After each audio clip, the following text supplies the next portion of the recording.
flywheel rotator applies to Scania engines. This tool is used in any operation involving engine rotation, such as distribution phasing, valve adjustment, or camshaft position regulation. Jaltest includes procedures referring to this type of tool.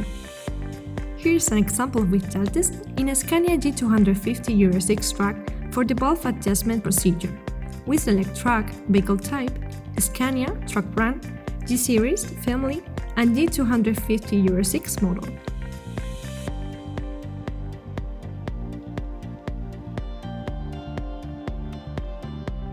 We access the vehicle technical data model to select the corresponding engine type and check the valve adjustment information. In the header of this procedure, we can see the different special tools within Jaltest tools family that should be used.